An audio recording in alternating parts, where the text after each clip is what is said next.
Hello everyone, welcome to the channel मेरा math. एक बार फिर से मैं आपके साथ आया हूँ डॉट वीडियो लेकर।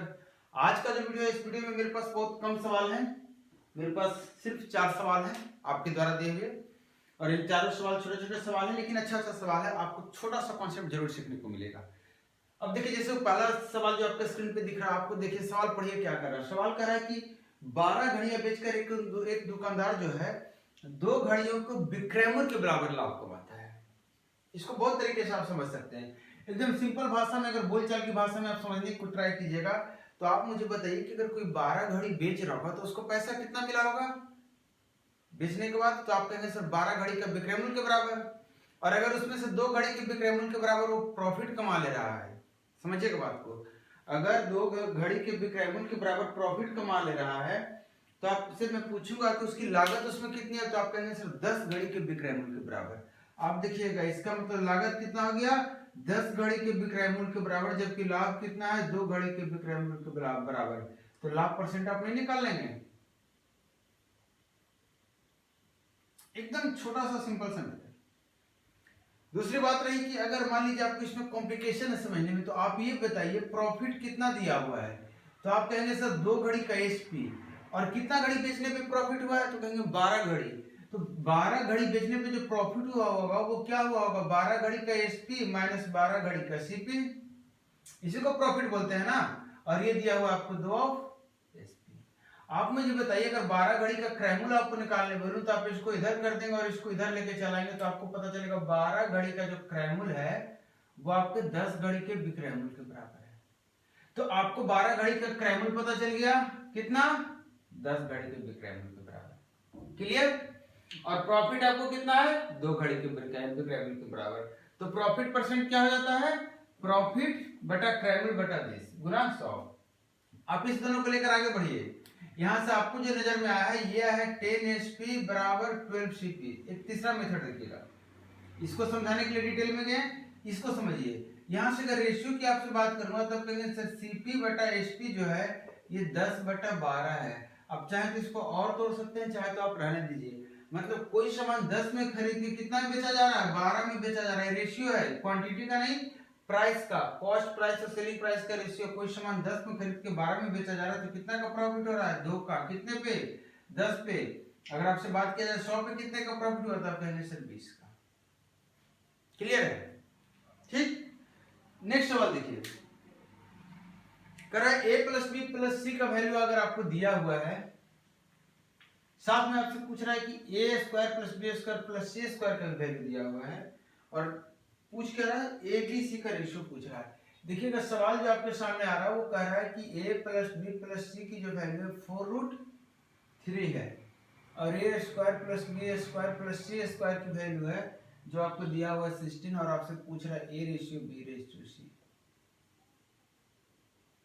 जैसे ही आप ये चीजें देखते हैं, A plus B plus C, A square plus B square plus C square, तो आपके दिमाग में एक सवाल आता होगा, एक फॉर्मूला निकल कर आता होगा, वो ये निकल कर आता होगा फॉर्मूला कि A square plus B square plus C square जो होता है वो A plus B plus C का जो स्क्वायर होता है, A plus square B square C square twice of A B plus B C plus C. इसको आप अलग अलग भी लिख सकते हैं, मैंने फिर कॉमन ले लिया इसलिए क्योंकि 2 बाहर कर दिया, सब में था, थोड़ा सा कम लिखना पड़ेगा।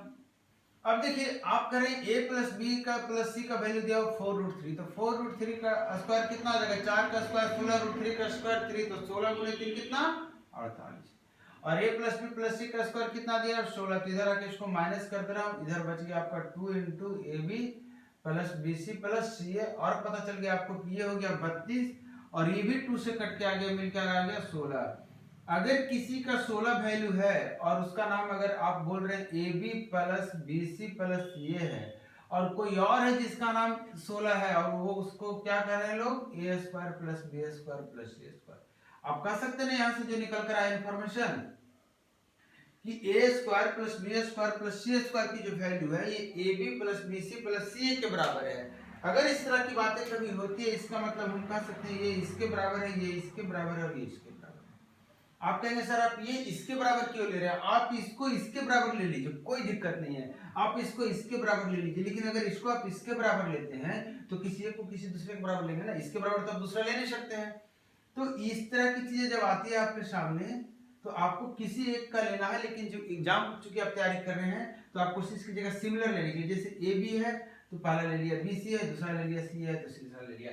यहाँ से आपको निकल कर आ गया ए बराबर बी बराबर सी, और आपसे रेशियो पूछ रहा था, अगर तीनों बराबर है तो रेशियो कितना हो जाएगा 1:1:1। आप देख लीजिए आपके दिमाग में अगर ये सवाल आ रहा है कि सर ये कैसे होगा, तो आप देखिए ए बी की वैल्यू अगर ए स्क्वायर है, बी सी की वैल्यू अगर बी स्क्वायर है, और सी ए की वैल्यू अगर सी स्क्वायर है, तो यहाँ से आपको निकल कर आ गया ए बराबर बी, यहाँ से आपको निकल कर आ गया बी बराबर सी, और यहाँ से निकल कर आ गया सी बराबर ए। तो ए बी सी कितना हो गया, इतना हो गया। क्लियर? अब इसमें और आप कुछ दिमाग लगाना चाहते हैं, आप यहाँ पे डाल लीजिए ए बी सी तीनों को इक्वल, तो आपको पता चल जाएगा ए की वैल्यू जो हो गई 4/√3 हो गई। एक बार चेक कर लीजिए अगर आपको शक है तो ए की वैल्यू मैंने मान लिया कितना, मैंने सबको एक रूप में लिख दिया, सबका रेशियो 1 है, तो आप ए बराबर बी है, बी बराबर सी है, तो ए बराबर बी भी सी, तो यहाँ से आपको पता चल गया 3 ए की वैल्यू आ गई 4√3, इसका मतलब ए की वैल्यू 4√3/3। चूंकि सब बराबर है तो इसका स्क्वायर कर दीजिए, तो 16 गुने 3/9, ध्यान से देखिएगा 16 गुने इसका स्क्वायर कितना 3 और इसका स्क्वायर 9, यही 3 बार आप जोड़ेंगे स्क्वायर करके, तो 3 से गुना कर दिया, देखिए कट गया, आ गया 16। तो आपका ये पता चला कि ये चीजें सही है। नेक्स्ट सवाल जो आपके सामने आ रहा है, इस सवाल देखिए क्या कर रहा है, छोटा सा भी सवाल है, शायद मुझे लग रहा है कि आपको इसका आंसर नहीं मिला इसलिए आपने पूछा है। इसका आंसर जो आपको नहीं मिला इसलिए नहीं मिला है क्योंकि जो आपने आंसर बुक में दिया हुआ है या जो नोट्स में जहां से आप बना रहे हैं क्वेश्चन उठाए हैं, वहां जो दिया थोड़ा सा टाइपिंग मिस्टेक शायद हो गया है, मैं नहीं कह सकता हूँ क्या टाइपिंग मिस्टेक हुआ है जो, लेकिन सवाल सिंपल है, सवाल में कुछ नहीं। सवाल कर रहा है कि 16 किसी नंबर में जोड़ा जाता है, किसी नंबर में 16 जोड़ा जाता है, तो वो नंबर अपने आप का 444.4/9% हो जाता है। आपको पता है 444.4/9 कितना होता है, तो लिख सकते हैं आप डायरेक्टली 40/9। अगर नहीं पता है तो आप इसको 4 से गुना कीजिए, 4 जोड़ेंगे तो आपका आएगा 4000 और बटा 9, परसेंटेज का 2 जीरो नीचे लाएंगे, 2 जीरो से 2 जीरो कटेगा, आपको आएगा 40/9। मतलब आप कह सकते हैं कि कोई नंबर जो है वो 16 जोड़ने पे 40 हो जाता है, यही बोल रहा है ना, 16 जोड़ने पे 40 हो जा रहा है। अगर वो नंबर 9 है तो 16 जोड़ने पे 40 हो जा रहा है। सवाल यही कर रहा है कि जो नंबर है उसको अपने आप से अगर उसको जोड़ा जा रहा है 16 उस नंबर में, तो वो अपने आप का 40/9 हो जा रहा है। मतलब पहले 9 था तो अब कितना हो जा रहा है 40 हो जा रहा है। बताइए कितना जोड़ा है आपने, तो आप कहेंगे सर मैंने तो 31 जोड़ा है, लेकिन सवाल करा नहीं है, आपको 16 जोड़ा गया है, ये 16 जोड़ा हुआ है। तो अगर 31 की वैल्यू 16 है तो एक की वैल्यू कितनी हो जाएगी 16/31, और आपको ओरिजिनल नंबर निकालना है तो 9 की वैल्यू कितना हो गया इतना, तो 144/31। ये आपका रेशियो मेथड से हो गया। आप चाहेंगे सर इसको आप x मान के बना लीजिए, तो x मान के बनाएंगे तो x + 16, तो आप कहेंगे 40x/9, आपको निकल कर आ जाएगा x की वैल्यू 144/31। आप चाहें तो इसको यहाँ भी x मान सकते हैं कि रेशियो अगर 40/9 है तो आप कहेंगे पहले नंबर 9x था, अब 40x हो गया, तो कितना बढ़ गया, तो आप कहेंगे सर 31 है। सर सवाल कर रहा है कितना बढ़ा है 16, क्योंकि 16 ही ऐड किया गया था ओरिजिनल नंबर में, तो इतना हुआ था। तो x की वैल्यू 16/31, तो 9x की वैल्यू इतना गुने 9। किसी भी मेथड से करें सवाल सीमा आंसर सीमा का। ये जो सवाल है, ये सवाल बना है आपसे, मुझे पता है। आपने बोला कि सर इसका शॉर्टकट क्या है, ट्रिक क्या है, इसको कुछ छोटा कर सकते हैं क्या? बिल्कुल छोटा कर सकते हैं। अगर आपको ध्यान होगा कि कभी भी किसी भी वैल्यू को अगर आप x% बढ़ा देते हैं और फिर x% आप घटा देते हैं, पहले अगर किसी वैल्यू को आपने x% बढ़ा दिया, ऊपर एरो मतलब बढ़ा दिया का बात कर रहा हूं, और ये मतलब घटा दिया, अगर x% से किसी को आप बढ़ा दे रहे हैं, बाद में फिर उसी को x% से घटा दे रहे हैं, तो ओवरऑल जो चेंजेज होता है वो घट जाता है। दोनों मिला के जो होता है वो क्या हो जाता है, घट जाता है। कितना परसेंट से, x²/100%। आपको याद रखना है, जैसे कि यहाँ पे आपको एग्जांपल देके इस कॉन्सेप्ट को बता दे रहा हूँ। अगर कोई 100 रुपए का सामान है, आपने क्या किया 12% नहीं 10% ले लीजिए, गुना करने में आसान होगा। 10% से पहले बढ़ा दिया और फिर 10% से आपने घटा दिया, तो अगर 10% बढ़ाएंगे तो कितना हो जाएगा, आपका 110 हो जाएगा ना, और 10% घटा देंगे तो कितना हो जाएगा ये, अब देख लीजिए, तो कहेंगे सर ये 11 घटेगा, तो तो कितना हो जाएगा, 10% बढ़ा 10% घटा तो 999 हो गया, 90% हुआ ना, तो कितना आपका आ गया 99। आप देख लीजिए कितना घटा है, तो कहेंगे सर 100 से 1 घटा है। एक कहां से आया आपका 10 गुने 10/100। अच्छा आप चाहेंगे तो पहले घटा सकते हैं, तो 100 में से 10% घटाएंगे तो कितना आ जाएगा वैल्यू 90। अब 90 में 10% बढ़ाएंगे तो 90 का 10% कितना होता है 9, तो कितना हो गया 99। आपका देखिए इस हाल में भी वैल्यू फाइनल यही रहा, घटा कितना 1 ही घटा है। तो आपको ये याद रखना है। हालांकि मैं ये पहले भी बताया हूं, सक्सेसिव का फॉर्मूला है x plus Y plus X Y बटा 100%। यहाँ पे आपको x y दोनों सेम है तो आप x कर लीजिए, एक घट रहा तो माइनस हो जाएगा, एक बढ़ रहा तो प्लस हो जाएगा। अब इस सवाल को देखिए कैसे आप छोटा करेंगे, थोड़ा सा कैलकुलेशन भी आपको आसान करना है। 48950 कर एक आदमी है जो इतने में एक सामान खरीदा है। सवाल कर रहा है Eric bought a laptop for rupees 48950 and sold it to Pramod at a profit of 12%। ये इरिक खरीद के प्रमोद को 12% प्रॉफिट पे बेच दे रहा है, 12% प्रॉफिट पे प्रमोद को बेच दे रहा है। प्रमोद क्या कर रहा है, प्रमोद इसको फिर से सोल्ड कर दे रहा है प्रज्वाल को 12% लॉस पे, ये प्रज्वाल को सेंड कर दे रहा है 12% लॉस पे। अब देखिए पहले इसका दाम 12% बढ़ा और प्रमोद खरीदा है, प्रमोद के खरीदने के बाद 12% दाम उसने घटाकर फिर से प्रज्वाल को बेच दिया है। मतलब 12% बढ़ा 12% घटा, इसका मतलब ओवरऑल अगर सीधी बात कहेंगे तो कहेंगे सर 12 गुने 12/100% आपका इसका वैल्यू घट गया होगा, बिल्कुल ही घट गया होगा, मतलब इतना परसेंट वैल्यू आपका इसका घट गया। तो घटी हुई आपसे पूछ रहा है नई वैल्यू इसकी फाइनली प्रज्वाल कितने में खरीदा, सवाल यही पूछ रहा है प्रज्वाल कितने में खरीदा, प्रज्वाल कितने में खरीदा होगा जितना प्रमोद बेचा होगा, या फिर डबल डिस्काउंट डबल चेंजेस के बाद, मतलब आपको ये वैल्यू पता करना चाहिए वैल्यू कितना है 1.44% कम है इससे, तो पता कर लीजिए एग्जैक्टली कम कितना है। क्योंकि अगर इसको आप 100% में माइनस करेंगे, क्योंकि अगर इतना कम है तो बचा कितना होगा, तो आप कहेंगे सर 98.56%, तो इसको गुना करना टफ हो जाएगा इसके साथ।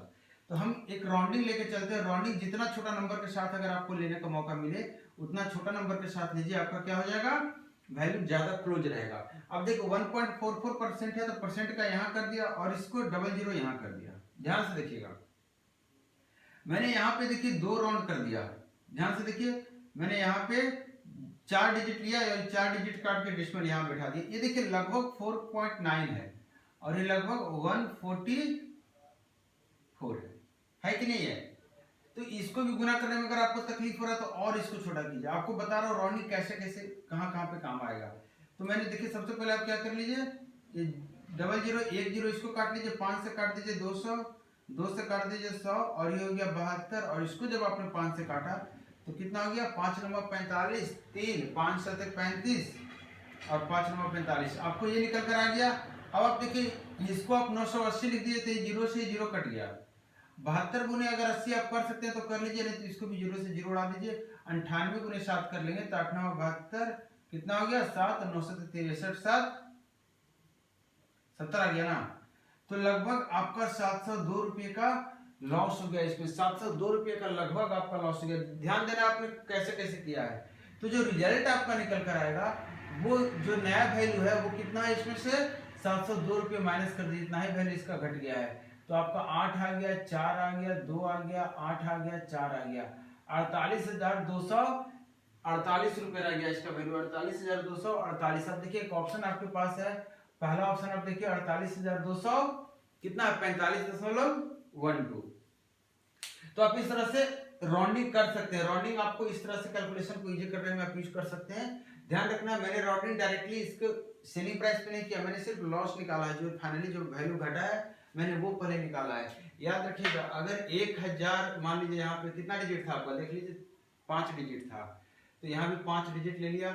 इसका अगर 1.44 करेंगे और राउंडिंग करेंगे और इसी का अगर आप इतना करेंगे 98.56 अब राउंडिंग करेंगे तो दोनों में काफी डिफरेंस आ जाएगा। जितना बड़ा नंबर राउंडिंग के बाद उतना बड़ा डिफरेंस आता है, जितना छोटा नंबर उतना राउंडिंग के बाद आता है। आपको निकालना था इसका वैल्यू इतना परसेंट का, मैंने क्या किया छोटा वैल्यू लेकर इतना परसेंट निकाला, फाइनली माइनस कर दिया। बाकी आप डायरेक्टली इसका निकाल सकते हैं 98.56% रिजल्ट से आएगा। तो हमारा लास्ट क्वेश्चन था, नेक्स्ट क्वेश्चन में आपके वीडियो का इंतजार रहेगा, मतलब आपके क्वेश्चन का इंतजार रहेगा। आप वीडियो को शेयर कीजिए, मिलता हूँ नेक्स्ट वीडियो में, थैंक यू।